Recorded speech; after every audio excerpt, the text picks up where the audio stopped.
Hey, I'd like to make this video on the nature of the difference between armchair theorists or armchair occultists compared to practicing occultist. Alright, now the armchair theorist is somebody who buys a bunch of occult books.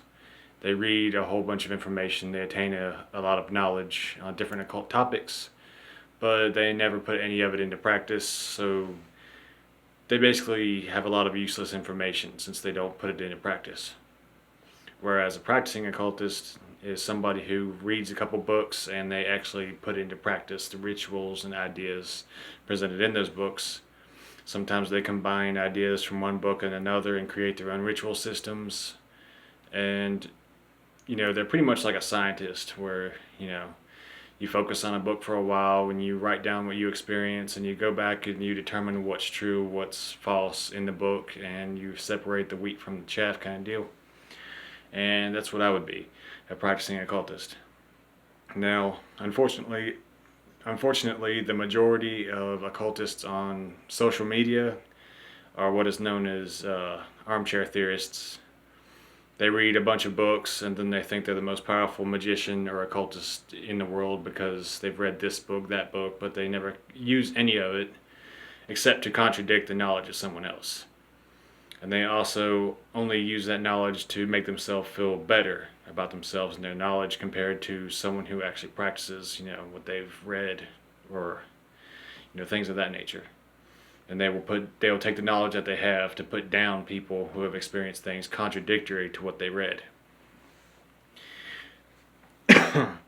Now, I think there needs to be a lot less armchair theorists because honestly, it's like taking a bottle of wine, reading reviews on that bottle of wine, and reading the cover on it, right?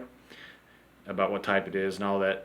But if you never actually open that bottle and experience that wine, you won't know what the hell you're talking about if you try to describe it to somebody. It's the way a lot of reviews on occult books are. They're like, oh, I've read this book all the way through, and compared to this book, it's like this. But you don't see people who are like, oh, well, this ritual had this effect, and this ritual had that effect, which, that's the kind of reviews an occult author is looking for. What did you experience actually working through the ritual system that is presented?